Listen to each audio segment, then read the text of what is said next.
Siyempre, para tanggapin natin ang kapahayagan ng ating Panginoon, tawagin na natin ang ating messenger, God's mouthpiece this evening, none other than Teacher Ramalyn Dalit. Thank you po, Daddy Bishop. Sige, malakas na palakpak sa ating Panginoong Jesus.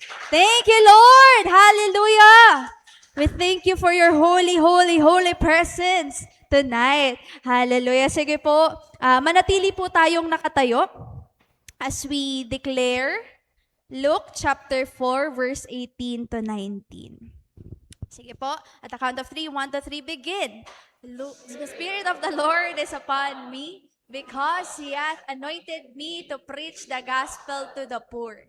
He has sent me to heal the brokenhearted, to preach deliverance to the captives and recovery of sight to the blind, to set at liberty them that are bruised, to preach the acceptable year of the Lord. Jesus Christ is my Lord, and He is Christ the Rock. Let us put on the full armor of God. We put on the helmet of salvation, the breastplate of righteousness, the belt of truth, the sandals of peace, the shield of faith, and the sword of the Spirit. We are covered by the full armor of God, protected by the blood of our Lord and Savior Jesus Christ, and filled with the sovereign Holy Spirit. Wait lang po. Let's have our declaration. 1, 2, 3, begin. I declare that as I love the Lord, His unfailing love surrounds me, strengthens me, and secures my every step. As I diligently seek Him, I will surely find Him. Unstoppable riches and honor, enduring wealth and lasting prosperity are mine. No barrier, no opposition, and no limitation can block the blessings that flows from His presence. I declare that I walk in divine favor, carrying heaven's abundance wherever I go. My life is marked by honor, prosperity, and unstoppable grace that cannot be denied or diminished. Wisdom crowns me with strength. Favor opens doors before me, and abundance follows me all the days of my life. These are my declarations in the name of my Lord and Savior Jesus Christ. Amen and amen. Praise the Lord. Hallelujah. Abang ikaw ay umuupo, deklaran mo ang iyong katabi, you are unstoppable for God. For God. Sige po, tayo po ay makakaupo na. Purihin ang Panginoon. At nais ko pong simulan ito dahil pasensya na po, wala po ako last time. Last time po kasi may testimony time. So, I want to praise and glorify the Lord sa lahat ng ginagawa niya po sa aking buhay, sa buhay ng pamilya ko. Hallelujah. At sa buhay ng lahat ng mga ipinapanalangin po natin araw-araw. So praise the Lord sa patuloy na pagpaprovide sa lahat ng pangangailangan every day, hindi lang sa finances but also sa kalakasan, sa protection, sa pagpasok, sa trabaho. Praise the Lord. Hallelujah. Iba po ang calendar ng STI. Hanggang June pa po yung pasok namin. Yung iba po ay nagbabakasyon na, pero praise the Lord kasi tuloy-tuloy po ang trabaho. Praise God. At purihin din ng Panginoon sa ayan nga po, actually evident po talaga yung pagkilos ni Lord sa finances kasi ramdam ko po yung increase. Praise God. Purihin ang Panginoon. Talagang never nagkulang ang Lord sa pagpo-provide sa ating pangangailangan. So praise God for that, and praise the Lord din po sa, alam niyo po ba, last week nag-announce ang STI ng hybrid setup. So, meron po kaming online at meron kaming face-to-face. So, for the students, maganda siya. Pero pang sa teacher, medyo magulo sa schedule. Kasi po, face-to-face ngayon, tapos mamaya online ka naman, tapos may face-to-face ka ulit. So, kailangan, alisto ka kung ano ba yung mo. Kasi baka, pumasok ka sa classroom, online ka pala. So, wala kang mga estudyante. So, praise the Lord kasi sobrang challenging po siya sa amin. At good news, before po akong magpahinga, kasi pahinga po Saturday and Sunday kahapon, Panginoon, may breaking news na in-announce sa amin. Nababalik na ulit kami sa face-to-face. Purihin ang Panginoon. At ano po, ang isa po doon kasi sa kandahan doon, naapektuhan yung prayer fellowship pang STI. So, yung mga minimit po natin sa STI, online sila every Wednesday. Every Wednesday po kami nagmi-meet. Kaya praise the Lord kasi talagang sinasabi ng Lord na may ginagawa ako sa STI. Praise God.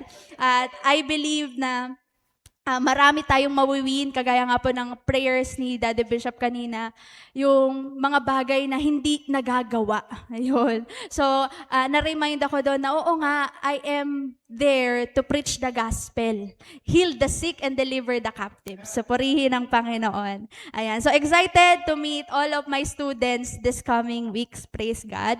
At purihin din ng Panginoon. Ayun nga po kasi tuloy-tuloy po tayo, no, na nananalangin para sa Breakthrough 100. So, nararamdaman niyo po ba yung anointing to gather people? Praise God. Grabe, ang daming nabubuksan na Bible studies. Ang daming uma-attend na sa atin na dati pinapanalangin lang natin. Praise God. So, isa po doon yung anong tawag ba doon? Organic encounter. Sa classmate ko before, nung elementary ako, si Ira. Ayun po. So, nagkasalubong lang kami kasi call center po siya eh. Tapos ako naman, papasok na nun. Pauwi siya, papasok naman ako. Nagganon lang kami, hi babe, ganyan, kamusta ka? So, yun na, doon na natapos yun, ganun lang. Hi and kamustahan. Tapos biglang, Kristiyano na pala siya. Kasi kilala ko po siya before na INC. Yun po, INC po talaga siya.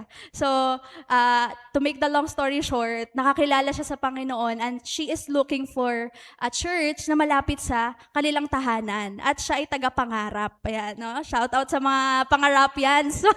Marami nang nabubuksan dyan ng mga Bible studies. Praise God. So, ayun nga po, tuloy-tuloy po siyang nagmi-meet po kami at tuloy-tuloy din po siya uma-attend sa atin kasama ang kanyang baby. So praise the Lord, talagang nakakatuwa ang Panginoon in reaching people.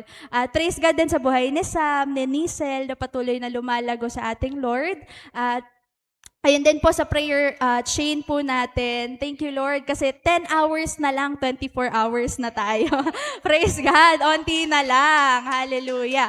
So, popromote ko na din po na kung may desire po kayo na mag-spend ng time with the Lord ng 1 hour, ayan, so PM nyo lang po ako para kasama na po tayo sa ating prayer chain. So, most na nandito po, kasama. So, praise God. Purihin ang Panginoon. Yun din po kasi talaga yung naisip ko na, yung mga umaatin ng soaking, yan talaga yung mga sasama talaga sa prayer chain. So, praise God. So, purihin ang Panginoon. At praise the Lord din po sa lahat na mapinapanalangin natin na yung ibang mga daughter churches is nararanasan talaga yung mga answered prayers. So, praise the Lord talaga. Sobrang natuwa po talaga kay Ate Naomi Ancahas. So, nag-testimony po siya noon, may isang night na nag-testimony siya.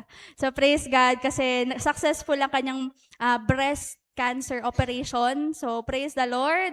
Talagang mabuti ang Panginoon sa ating mga buhay. At lastly, yun nga po, praise God sa buhay nila Ate Ann at ni Josh na talagang noona sila ang layunin ng ating mga panalangin, no? So, praise God sa lahat ng mga answered prayers at ramdam ko na din po na malapit nang lumabas si Josh. So, ang slot ng ating 8 to 9 ay open na for prayer chain. So, purihin ang Panginoon. Hallelujah. At patuloy lang tayo na umasa at maglingkod sa ating Diyos na matagumpay. So, purihin ang ating Lord. Sige po, shout out kay Josh. Shalom, shalom. Ayan, so purihin ang Panginoon sa iyong buhay. Sige po, tayo po ay magsimula sa panalangin. Hallelujah, hallelujah. We thank you and we acknowledge your presence in our midst. O Lord Jesus, tonight, we thank you, Sovereign Holy Spirit, O God, sa inyong pagsama sa amin ng walang humpay. O God, walang patid, hindi mo kami iniwan at pinabayaan, O God. At bigyan niyo po kami ng bukas na puso't isipan, Lord, upang matutuhan at maisapamuhay ang iyong mga salita, Lord. Give us a teachable heart, O Lord. and mine, O God. Prepare us for the increase that you want us to experience and mold us to be more generous, Panginoon. Maraming salamat, O God. We are humbling ourselves before you, Panginoon. We acknowledge, O God, Lord Jesus, that apart from you, we are nothing, O God. Maraming salamat, O God. Ikaw lamang po ang mapapurihan, our Heavenly Father, our Lord and Savior Jesus Christ, and our Sovereign Holy Spirit. In the name of our Lord Jesus Christ, we pray. Amen and amen. Sige nga po, malakas sa palakpak para sa ating Panginoon. Thank you, Lord. We welcome you in this place. Hallelujah. Praise God.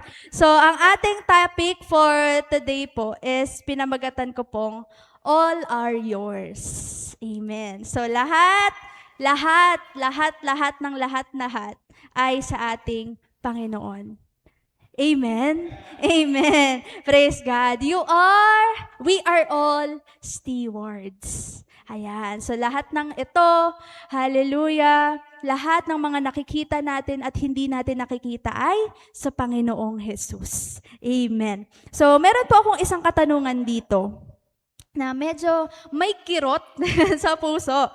So kapag na-experience nyo na. So ang tanong, have you ever expected something only to find out that they weren't going to receive it, that you weren't going to receive it after all? Na parang nag-e-expect ka na ma-receive yung isang bagay, tapos malalaman mong hindi mo pala matatanggap. Medyo may kirot kasi lalo na when it comes sa trabaho, 'di ba? Pinangakuan ka na, alam mo mapopromote ka, 'di ba? Parang excited ka tapos biglang iba 'yung na-promote. Ay, grabe. Kaya may sinabing, "Uy, magkaka-increase." Tapos sila lang 'yung may increase. Ay, parang ang sakit naman noon, 'di ba? So, na-experience na ba 'yun? Yung parang umasa ako eh. Umasa talaga ako, Lord. Ayan. So, ito lang ang ating pag-asa na even though there are heartbreaking moments in our life, ang sinabi ng Lord, kung ano ang para sa'yo, ay para sa'yo. Mangyayari. Amen. Yung mga unstoppable blessings ni God sa ating mga buhay ay mangyayari. Na may mga open doors from God na no man and nothing can shut. And may mga closed doors from God that no man and nothing can open. Amen. So we praise God sa lahat ng open doors and we also praise God sa lahat ng closed doors. Amen. Kasi closed doors means protection. Amen. Thank you, Lord. Kaya naman po, ating pag-uusapan ang 1 Corinthians chapter 3 verse 6 to 7. So, sinabi po dito, sabay-sabay po nating basahin at the count of 3, 1, 2, 3, begin. I have planted, Apollos watered, but God gave the increase. So then, neither is he that planteth anything, neither he that watereth, but God that giveth the increase. Praise the God who is the author of life. Praise the Lord. So, ang nais ko pong pag-usapan natin ngayong gabing ito, sige po, next po tayo. I have planted, Apollos watered. Ayan. So, generosity is contagious.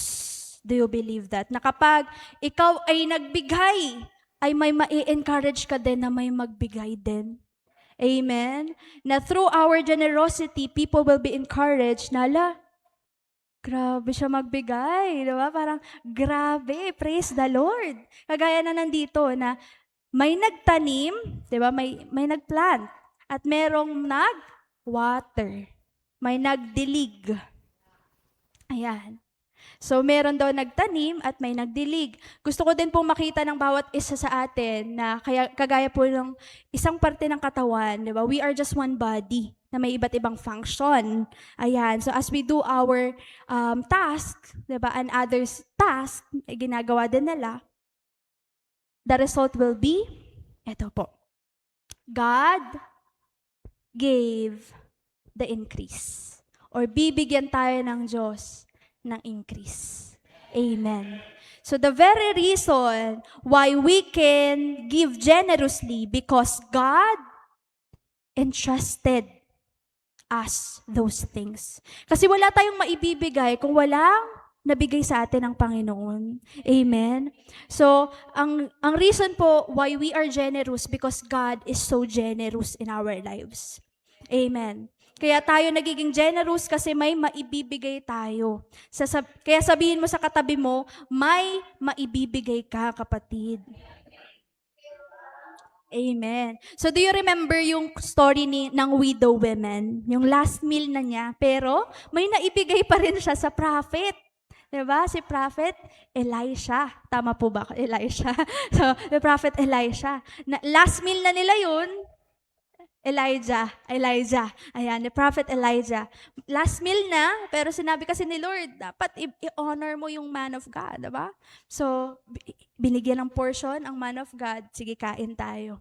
So, kahit ganun yung pamumuhay, may naibigay pa rin. Ikaw naman, parang mukhang mayaman ka naman. Parang marami ka namang maibibigay talaga sa Panginoon. Diba? So, we are to be generous kasi si Lord ay generous. So, kapag tayo ay ginamit ni Lord to bless, it is God who will give us the increase. Doon marirelease yung increase from heaven. Na increase is dependent to God. Na hindi natin siya kaya. Diba? So yung increase na mabibigay sa atin ng tao or increase na mabibigay mo sa sarili mo, it's limited. Diba? Na let's say, parang gusto kong taasan yung binabudget ko sa allowance ko. Parang gusto kong mag-level up, diba? So, yung level up or yung increase na mabibigay natin sa sarili natin at ng ibang tao sa atin is limited. But the true increase that we want is the increase from God, the unlimited God, na walang mahirap at walang imposible sa ating Panginoon. Amen? So it's just the matter of your faith, kapatid. Ano ang kaya nating panampalatayaan? Hallelujah. So kaya nga sinabi ni Lord, diba? Believe as if you have received it, na parang natanggap mo na. Diba? So kung nananalangin tayo ng kagalingan, thank you, Lord. Magaling na ako. Praise God. Kung nananalangin tayo ng promotion, thank you, Lord. I am promoted. Hallelujah. Praise the Lord. So that's the increase that we want, not depending on man, but dependent on God. So ang kagandahan po sa pinag-uusapan nating increase, 'di ba? Kasi ang ating theme for this month is generosity releases increase. Ang kagandahan dito, nakadepende ang increase natin na mararanasan sa ating Panginoon, who will never be tired, diba? Who will never be drained or will never dry out. Amen? Na kagaya nga po ng shinare ko po last time, na kung may inflation dito, kayang-kaya ni Lord higitan yan. Yung inflation sa heaven, di ba? So may nararanasan silang pagtaas ng presyo. Taasan mo din ang blessings nga ng kapatid na yan. Amen. So praise the Lord na hindi natin mararamdaman. Ay, tumaas pala yung gas, parang wala lang sa akin. Praise the Lord, no? So God is really good. So ang kailangan talaga natin gawin is to have faith and to trust God and be more faithful. So purihin ang ating Panginoon. Ang Diyos ang nagpapasya kung lalago o hindi. Ayan. So na kay Lord talaga ang desisyon na yan. Wala po sa atin. Hallelujah. So next po. No one will be able to stop. Let this sink in. No one will be able to stop our Lord Jesus in giving us the increase He wants us to experience. Kaya nga ang kapatid, we need to prepare ourselves. If we are praying for increase, be ready for increase. Amen. Na talagang gawin na natin lahat. Diba? Lord, ano bang gusto mong gawin ko para maihanda ko yung sarili ko sa increase na yan? Do I need to study more? Do I need to wake up early in the morning and pray and fasting. What do I need to do, Lord? Just to have that increase. Amen. Kasi po, kung gustong-gusto na tayong i-bless ni Lord, ingresan ni Lord, kung nakikita ka niyang hindi paranda, hindi niya ibibigay. Because blessings na hindi natin mahahandle ng tama will ruin us. And God doesn't want that. Kaya nga kapatid, kapag tayo ay hinahanda ni Lord, makikooperate talaga tayo kay Lord. Talagang, Lord, what do you want me to do? What do you want me to say? What you don't want me to do? Ano yung ayaw mong sabihin ko? Ano yung ayaw mong gawin ko? Lord, tell me. I am dependent on you. So sabi sa Psalms 115 verse 14, the Lord shall increase you more and more, you and your children. Amen. So that kind of increase, yan yung increase na galing talaga sa Panginoong Jesus. Na hindi lang ikaw yung maapektuhan, pati ang iyong pamilya at ang iyong mga anak. Praise the Lord. Hallelujah. So, do you want that kind of increase? We really need to be faithful to God. Hallelujah. So, 1 Corinthians chapter 6 verse 7, sinabi po dyan ng Panginoon, so, neither is he that planteth anything, neither he that watereth it, but God that giveth the increase. So kahit sabi dito ni Lord, kahit na sino yung magtanim, kahit na sino yung magdilig, si Lord pa rin ang magbibigay ng increase. Kung ayaw ni Lord mag-increase yan, hindi mag-i-increase. Kaya ang kailangan talaga natin, we really need to be more aligned with God. Kailangan tama ang puso. Tama ang isip para tama ang galaw. Hallelujah. So, lastly, wala po yan dyan, pero pwede pong paki-flash yung pinaka-last verses po. Verses 21 to 23. Ito na po tayo magtatapos. Medyo mabilis lang po ito. Praise the Lord.